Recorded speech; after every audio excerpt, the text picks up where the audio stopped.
मैं आपसे जानना चाहूँगी कि जैसे मृत्यु की हम बात करते हैं तो कोई-कोई अपने किसी को पुकारता है, कोई अपने जो चले गए हैं दूसरी साइड, उनको याद करता है। क्या उन तक कोई मैसेज पहुँचता है हमारा या हमारे तक ही रह जाता है?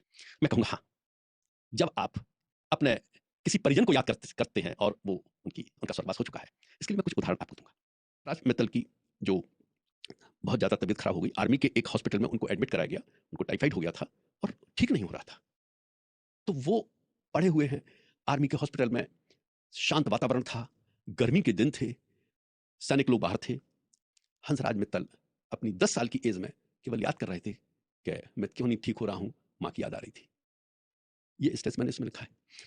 और वो देखते हैं कि दरवाजे पर एक धुंध सी दिखाई दी उनको, जिसका चेहरा साफ नहीं था, और वो उनकी तरफ आई धुंध, और उनके पलंग पर आकर के एक महिला का स्वरूप के साथ में वो बैठ गई और उन्होंने कहा, उनके सिर पर हाथ लगाया, कहा, बेटा हंसराज, तुम बहुत दिन से बीमार हो, मुझे खबर मिल गई, और इस आर्मी के हॉस्पिटल में तुम्हें बहुत टाइम लगेगा।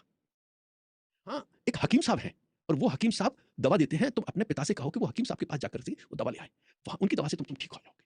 उसके बाद फिर से सिर पर हाथ फेरा, और वो धुंध सी जीवात्मा चली गई, वो उनकी माँ की थी। हंसराज ने अपने पिता को बताया, पिताजी ऐसा ऐसा हुआ है, तो पिता चौंक गए, कहने लगे, मैंने तो अभी हकीम साहब का नाम नहीं सुना। नहीं नहीं, आप जाइए, उधर एक पीपल का पेड़ लगा है और लकड़ी की सीढ़ियां हैं।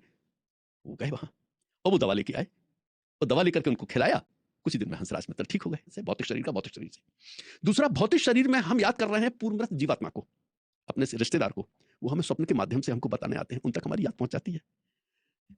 हम ईश्वर को याद करते होंगे, क्या ईश्वर तक हमारी आवाज नहीं पहुंचती होगी? वो तो सुपर मैग्नेटिक पावर है।